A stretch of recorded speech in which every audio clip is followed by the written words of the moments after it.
Cockroach Janata party సిజేపీ ఇప్పుడు ప్రపంచవ్యాప్తంగా కూడా భారతదేశం గురించి మాట్లాడుకునే విధంగా చేసినటువంటి ఒక సందర్భాన్ని మనం చూస్తూ ఉన్నాం.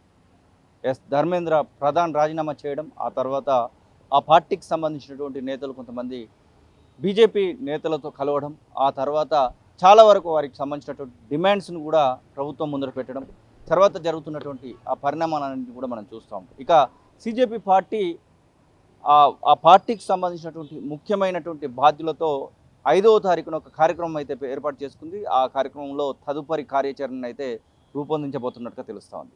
మనతో పాటుగా మాట్లాడడానికి తెలంగాణ ప్రాంతం నుంచి ఆ పార్టీ తరఫున మాట్లాడుతున్నటువంటి రుచిత్ కమల్ మనతో పాటుగా ఉన్నారు. ప్రధానంగా ఎలా ఉండబోతా ఉంది, గతంలో మీకు వచ్చినటువంటి ఆ యొక్క విజయాన్ని ఎట్లా చూస్తూ ఉన్నారు? అంటే ఇది మొదలు మాత్రమే. ఎందుకంటే ఈ దేశంలో ప్రజాస్వామ్యము గత 12 సంవత్సరాల నుంచి కేంద్ర ప్రభుత్వము దాన్ని కూనీ చేయడానికి ప్రయత్నిస్తుంది. ఏదైతే రాజ్యాంగాన్ని మీద ఒట్టేసి ప్రమాణ స్వీకారం చేస్తారో, రాజ్యాంగ విలువలని మేము పాటిస్తూ పరిపాలన చేస్తామని రాజకీయ నాయకులు ప్రమాణ స్వీకారం చేస్తారో వాటిని పాటించకుండా ఈరోజు కేంద్ర ప్రభుత్వం పాలిస్తుంది. కాబట్టి దానికి వ్యతిరేకంగా మేము చేసిన ఈ ఉద్యమం అనేది ఒక మొదలు. ఆ రిజల్ట్ కూడా ఏదైతే వచ్చిందో ధర్మేంద్ర ప్రధాన్ రాజీనామా ఇవ్వడం అనేది ఇట్స్ జస్ట్ అ స్టార్ట్. మా ఉద్యమం అనేది భారీ స్థాయిలో బాగా ఆశయాలతోటి ప్రజల ఆకాంక్షలతోటి చేస్తున్న ఉద్యమం ఇది. కాబట్టి ఇట్స్ జస్ట్ అ బిగినింగ్ అంతే తప్ప it's not something so grand to celebrate. ఎందుకంటే మా మీద లాఠీలు పడ్డాయి, మా మా మా కాలీగ్ ఇప్పటికీ వి స్టిల్ ఆర్ ఇంజూర్డ్, అన్సర్ మీద లాఠీలు. సో మేము అదంతా చూసినాం కాబట్టి వీఆర్ నాట్ సెలబ్రేటింగ్ ఇట్. ఖచ్చితంగా అంటే ప్రజలందరిలో ఒక ఉత్సాహాన్ని తేయాలి, ప్రజలందరిలో ఒక నమ్మకాన్ని బిల్డ్ చేయాలి. కాబట్టి ఒక విషయాన్ని క్లియర్గా తెలంగాణ సమాజానికి, భారతదేశ వ్యాప్తంగా ఉన్న విద్యార్థులకి, ప్రజలందరికీ చెప్పాలని అనుకుంటున్నాం దట్ ఈ ప్రభుత్వము ప్రజల మాట వినని ప్రభుత్వాన్ని గుట్నోపే తీసుకొచ్చినాం. అంటే కింద మోకాళ్ళ మీదకి తీసుకొచ్చేసినాం, కింద నేలకి ముక్కు రాపించినాం వాళ్ళతోటి. ప్రజల మాట వినము మేము, ప్రజలు ఎంత ఉద్యమం చేసినా వాళ్ళ వైపు చూడము, వాళ్ళతో చర్చ పెట్టము అనే అంత ఆరోగెంట్గా ఉన్న గవర్నమెంట్ ఫైనలీ ఇచ్చిన అన్ని డిమాండ్లు పూర్తి చేసుకునే పరిస్థితికి వచ్చింది. సో అది మాత్రం ఖచ్చితంగా చెప్తున్నాం ప్రజలకి that we are very powerful, people are powerful in this country. మొన్నటి వరకు రాజకీయ నాయకులు పవర్ఫుల్గా ఉండే, ఇప్పటి నుంచి ధర్మేంద్ర ప్రధాన్ రాజీనామా చెప్తుంది చాలా లౌడ్గా దేశవ్యాప్తంగా ఉన్న ప్రజలకి దట్ మనము పీపుల్ దగ్గర పవర్ ఉంది కాబట్టి ధర్మేంద్ర ప్రధాన్ రాజీనామా చేసింది.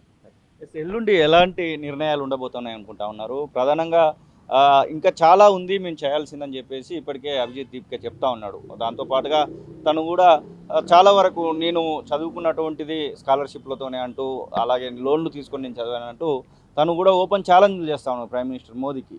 అసలు ఎలా ఉండబోతుంది ముందు కార్యాచరణ?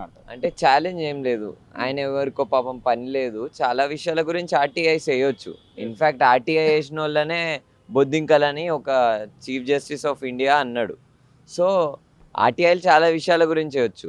ఒక ఇంటర్పర్సనల్ వ్యక్తి యొక్క అకాడమిక్ జీవితం గురించి, ఆయన అకాడమిక్ ఫైనాన్షియల్ ట్రాన్సాక్షన్స్ గురించి అంత ఇంట్రెస్ట్ ఎందుకో నాకు అర్థం కాదు. అంటే ఒకటి మనం గుర్తుపెట్టుకోవాలి, ఇప్పుడు ఎవరైతే తివారీ ఆ వ్యక్తి ఎవరైతే ఉన్నారో ఆర్టీఐ వేసిండో, అభిజిత్ దీప్కే అకాడమిక్ ఫైనాన్షియల్ మొత్తం ట్రాన్సాక్షన్ ఏందని రికార్డులు అడిగిండు కదా.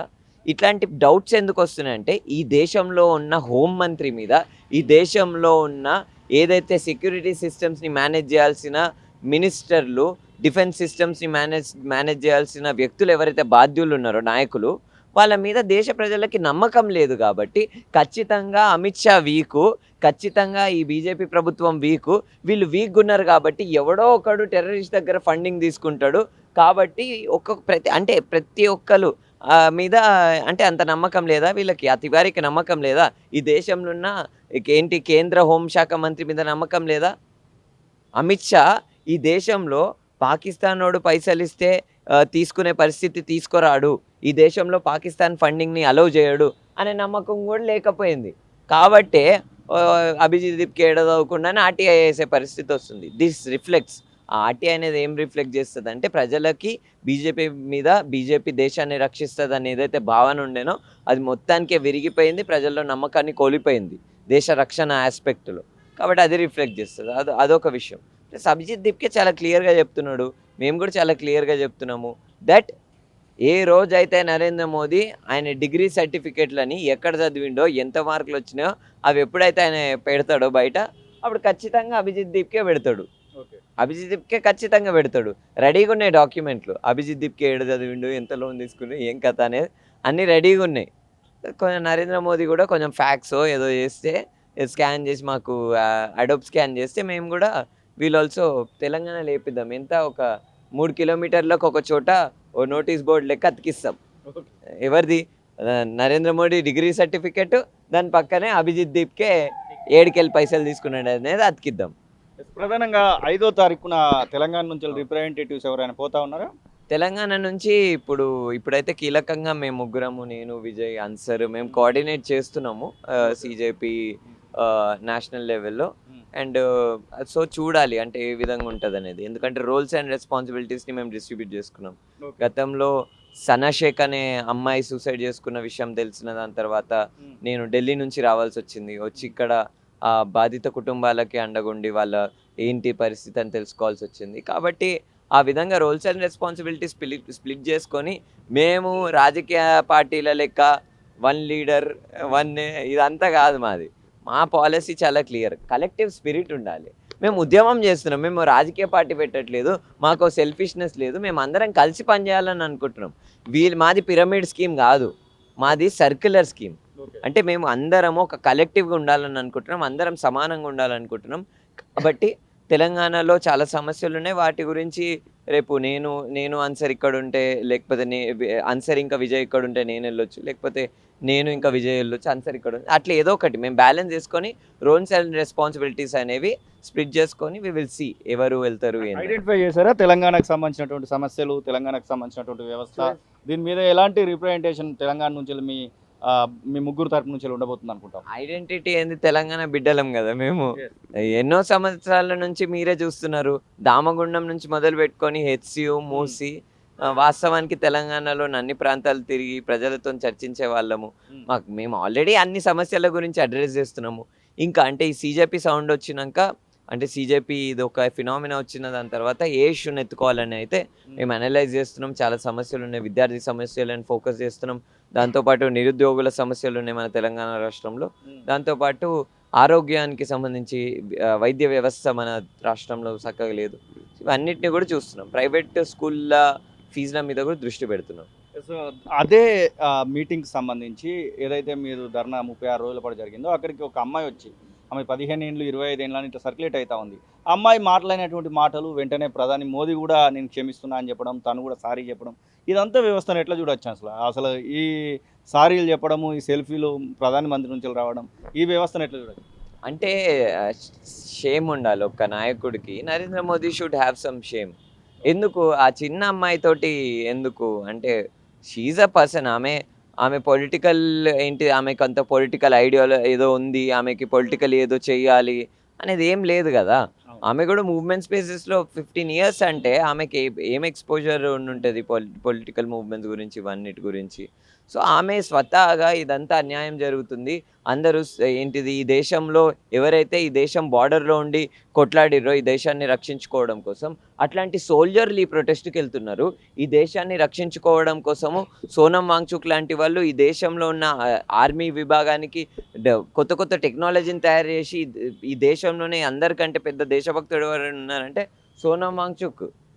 ఆయనే కార్గిల్లో వార్ జరిగినప్పుడు లడాఖ్లో ఉన్న ప్రజలు చేసిన అంత ఎవరైనా చేసిండ్రా? అంత పేట్రియాటిజం ఎవరి దగ్గరైనా ఉందా? అంత కరేజ్ ఎవరి దగ్గరైనా ఉందా? లడాఖ్లో ఉండే ప్రజలు మెయింటైన్ చేసే పీస్ అండ్ హార్మనీ ఎవరి దగ్గరైనా ఉందా? ఎవరి దగ్గర లేదు. దే లైక్ వాళ్ళకు ఉన్నంత దేశభక్తిని మనం లదాఖ్లో ఉన్న ప్రజలకి టెస్ట్ చేయలేం. దే ఆర్ వెరీ మచ్ వాళ్ళకి మన నేషనాలిటీ టెస్ట్ పెట్టాల్సిన అవసరం లేదు. It is very clear. అట్లాంటి వాళ్ళందరూ ఈ ప్రొటెస్ట్కి వెళ్తున్నారు. ఇది మన దేశంలో మళ్ళీ ఒక స్వతంత్ర ఉద్యమము. స్వతంత్రం దేని నుంచి? అవినీతి నుంచి, అరాచకం నుంచి, కరప్షన్ నుంచి, ఇవన్నిటి నుంచి స్వతంత్రం, పేపర్ లీక్ల నుంచి స్వతంత్రం రావాలి. కాబట్టి ఏదైతే ఆర్మీ వాళ్ళు కూడా వస్తున్నారు, డిఫెన్స్ వాళ్ళు కూడా వస్తున్నారు, ఇది ఒక స్వతంత్ర సమరయోధం లాంటిది ఉందని చెప్పి ఆమె యంగ్ అమ్మాయి వచ్చినప్పుడు లాఠీలు ఆమె కళ్ళ ముందరనే లాఠీలు కొట్టినప్పుడు బూతులు రావా ఎవరికైనా? ఇప్పుడు తెలంగాణలో ఉన్న రాజకీయ నాయకులు రోజు పొద్దున్న లేసి బూతులు మాట్లాడుతున్నారు. ఎవరైనా కేసు వేసిరా వాళ్ళ మీద? వేయలేదు కదా. ఒక నాయకుడు ఇంకొక నాయకుడు కొడుకు మీద మాట్లాడతాడు. కొడుకు రాజకీయాల్లో లేకపోయినా ఆయన మీద మాట్లాడు. ఇప్పుడు మేమున్నాము, మేము ఇన్ని రోజుల నుంచి ప్రజల సమస్యల గురించి మాట్లాడుతున్నాం. ఏ రాజకీయ పార్టీని టార్గెట్ చేస్తూ అట్లా కాదు కదా. అన్ని పార్టీలు అన్యాయం చేసినప్పుడు మాట్లాడుతూ వచ్చినాము. మా మీద ఏ విధంగా పార్టీలు ఒకప్పుడు కాంగ్రెస్ అధికారంలో ఉంది కాబట్టి ఇప్పుడు కాంగ్రెస్ మా మీద ప్రచారం చేసింది. గతంలో బీఆర్ఎస్ ఉన్నప్పుడు బీఆర్ఎస్ మమ్మల్ని ఏ విధంగా తిట్టించింది ఇవన్నీ మేము చూసినాం కదా. అట్లాంటప్పుడు అందరి మీద కేసులు వేస్తామా? అంటే ఇవన్నీ ప్రజా సమస్యల గురించి ముందుకు వచ్చినప్పుడు ఇవన్నీ ఏంటి ఎదురుపడాలి. పిరికోడు పాపం నరేంద్ర మోదీ. ఇప్పుడు 3 రాష్ట్రాలలో 3 ఎమ్మెల్యే స్థానాలకు బై ఎలక్షన్ జరిగితే దానిలో 2 బీజేపీ ఓడిపోయింది. ఒక గుజరాత్ మినహాయించి దానిలో ప్రశాంత్ కిషోర్ కూడా గెలిచినట్టుగా వార్తలు అయితే వస్తున్నాయి బీహార్ నుంచి. ఈ ప్రాంతాలకు సంబంధించి ప్రధానంగా ఇది జెన్జీ ఎఫెక్ట్ ఏమైనా ఉందా అంటే ఏం చెప్తారు? బరాబర్ ఉంటుంది కదా. అంటే జెన్జీ ఎఫెక్ట్ అనేది కేవలము ఒకటి చెప్పాలని అనుకుంటారు. జెన్జీ ఎఫెక్ట్ అనేది కేవలం బీజేపీకే స్థీమితం కాదు. రేపు తెలంగాణలో మీరు చూడబోతున్నారు. తెలంగాణలో ఆల్రెడీ రుచితం చేసిన ఆన్సర్ క్రెడిబిలిటీ ఏంది, మా క్రెడిబిలిటీ ఏందనేది మీరు గతంలోనే చూసిండ్రు. మేము అన్యాయం ఎక్కడుంటే, అరాచకం ఎక్కడుంటే, అవినీతి ఎక్కడుంటే అక్కడ నిల్చునే వాళ్ళము. ఇక్కడ తెలంగాణలో ప్రభుత్వం ఎవరిది? కాంగ్రెస్ పార్టీ. కాబట్టి కాంగ్రెస్ పార్టీ ఏదన్నా అన్యాయం చేస్తే దాన్ని ఎండగడతాం. కాబట్టి ఇది ఏదైతే యూత్ కాన్షియస్నెస్ వేవ్ ఉందో ఇది బీజేపీకి దెబ్బతీస్తుంది, కాంగ్రెస్కి దెబ్బతీస్తుంది, అందరికీ కాబట్టే మేము రోడ్ల మీదకి వస్తున్నామంటే భయపడి రేవంత్ రెడ్డి గారు ఆ రోజు ట్యాంక్ బండ్ దగ్గర పోలీసులను దించిండ్రు. ఇప్పుడు మేము ఆ రోజు రేవంత్ రెడ్డి గారి మీదనో ఇంకొకరి మీదనో అటాక్ చేయడం కోసం కాదు. అరే ధర్మేంద్ర ప్రధాన్ రాజీనామా చేసిండు, 21 మంది విద్యార్థులు ఆత్మహత్య చేసుకున్నారు, 21 మంది విద్యార్థులు హత్య కాబడ్డారు ఈ ప్రభుత్వం వల్ల అని చెప్పి వాళ్ళని స్మరించుకుంటూ ఒక ర్యాలీ చేస్తామని అన్నాము. అది కూడా చాలా తక్కువ మందితోనే, మా టీంతోనే, అందరితో భారీ పిలిపేం కాదు, మా టీంతోనే చేస్తామని అన్నాము. అయినా కానీ దాన్ని అడ్డుకోవడం కోసం రేవంత్ రెడ్డి గారు ఏసీపీ గారు రావాల్సి వచ్చింది, 3 సీఐలు రావాల్సి వచ్చింది, మేము డీజీపీ అందరితో మాట్లాడాల్సి వచ్చింది. అయినా కానీ పర్మిషన్ ఇవ్వలేదు. ఆఖరికి ఏమైంది? మేము దమ్మున్న వాళ్ళము, రాజ్యాంగాన్ని నమ్మే వాళ్ళము, చట్టం చదువుకున్న వాళ్ళము. పోలీసులు కూడా ఆఖరికి మమ్మల్ని స్వాగతించి తీసుకెళ్లాల్సి వచ్చింది. సో ఈ విధంగా అంటే ఈ వేవ్ అనేది బీజేపీ, కాంగ్రెస్ అన్ని పార్టీలకి, అన్ని ట్రెడిషనల్ పార్టీలకి ఒక స్లాప్ అయితే కొట్టింది, ఒకటైతే ఇచ్చి కొట్టింది. ఎందుకంటే అవినీతిని ఎండగడుతున్నప్పుడు ఎవరైనా సపోర్ట్ చేస్తారు కదా, సామాన్య ప్రజలు సపోర్ట్ చేస్తారు. బ్రదర్, ప్రధానంగా తెలంగాణకు సంబంధించి ఎట్లా ఉండబోతుంది, సీజేపీ కార్యాచరణ ఎట్లా ఉంటుంది అనుకుంటా ఉంటాం?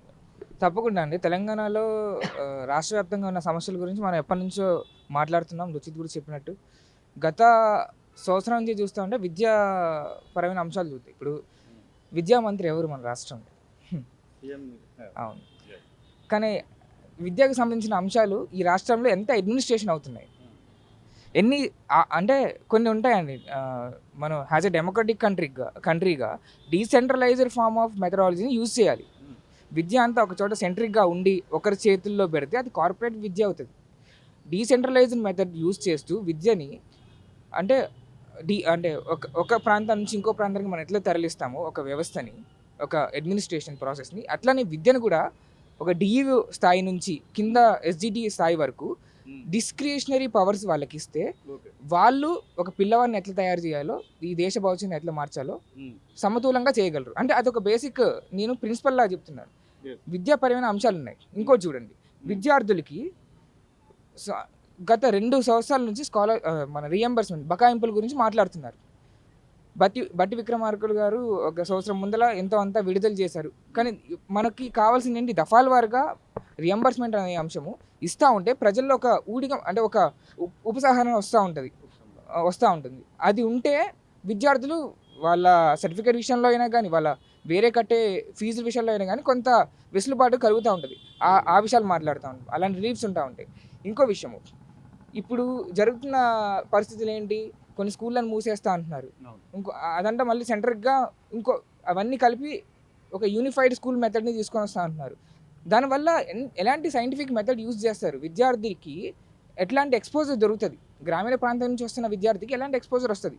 ఒకేసారి టీచర్లు అందరూ ఇంగ్లీష్లో మాట్లాడటము, టీచర్లు అందరూ గ్రామాటికల్ బిహేవియర్తో ఉంటే ఆ విద్యార్థి ఎట్లా రిసీవ్ చేసుకోగలడు, అది సైంటిఫికల్గా మీరు చెప్పగలరు అంటే అవంతా చాలా ఉంటాయి విద్యాపరమైన అంశాలు. దాని గురించి మనం ఫోకస్ చేస్తున్నాం. ఎందుకంటే సెంట్రల్లో మనం విద్యా మంత్రి గురించే మనం పోరాడాము, ఆయన దించాము. ఇప్పుడు అంతా అలర్ట్గా ఉంది. ఈ రాష్ట్రంలో విద్య మీద నెగ్లెక్ట్ చేస్తే ఖచ్చితంగా మనం చెంపదెబ్బ కొట్టేలాగే ప్రయత్నిస్తూ ఉంటాం.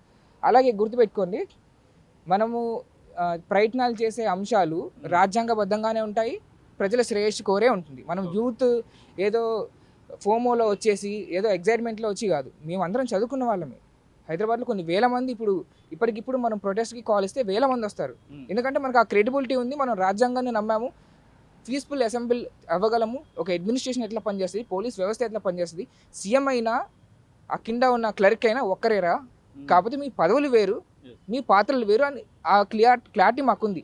ఈ 1990 కాదు, 1980 కాదు, ఒకటి వెనకాల తిరిగి పేపర్లు పట్టుకొని రాసుకుంటూ ఆ వెనకాల ఊడిగం చేస్తే అది కాదు. ఇప్పుడంతా సెంట్రలైజ్డ్ ఫామ్ని బ్రేక్ చేస్తూ పవర్ అందరి చేతుల్లో ఉంది. కాబట్టి ధర్నా చౌక్లో 100,000 మంది వస్తే ప్రభుత్వాలు వణికాయి.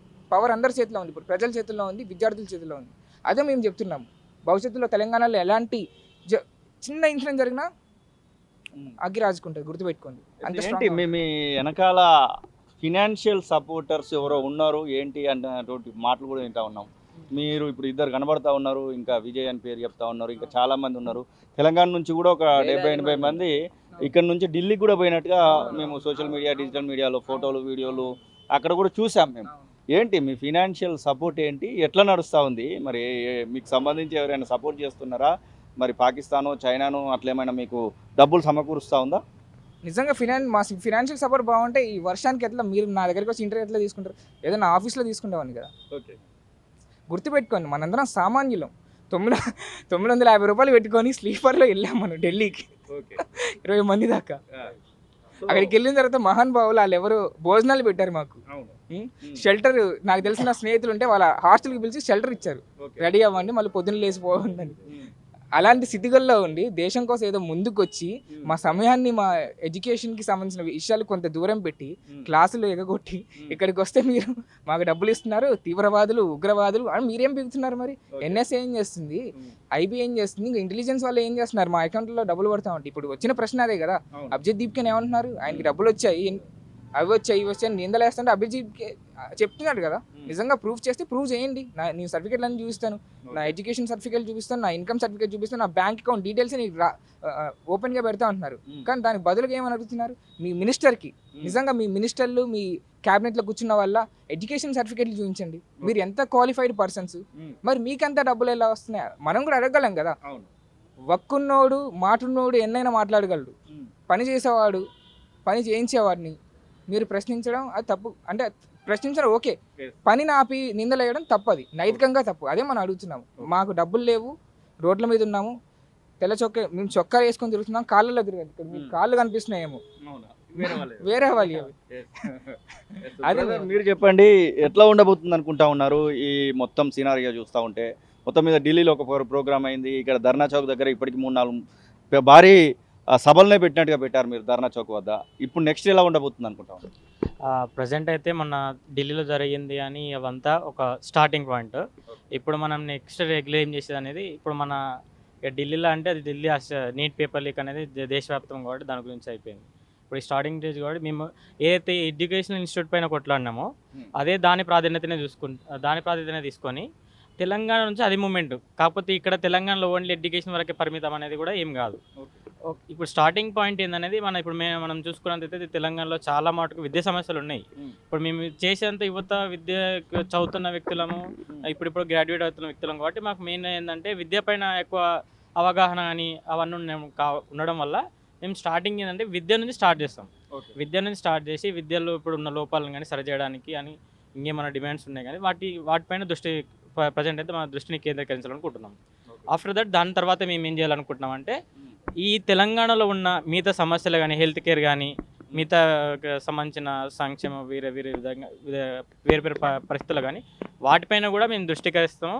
మేమందరం కూడా కొంచెం అంటే ఒక్కొక్కరు సంబంధించిన ఒక్కొక్కరి ఎవరైతే ఎక్స్పర్ట్స్ ఉన్నారో, కొంతమంది చదువులో ఉంటారో, కొంతమంది వేరే దానిలో అట్లా డివైడ్ చేసుకొని వాటి నుంచి మేము అన్ని తెలంగాణ సమస్యల మొత్తం పైన మేము కేంద్రీకరించి వాటిపైన పోరాటం చేయడానికి మేము సిద్ధమవుతున్నాం.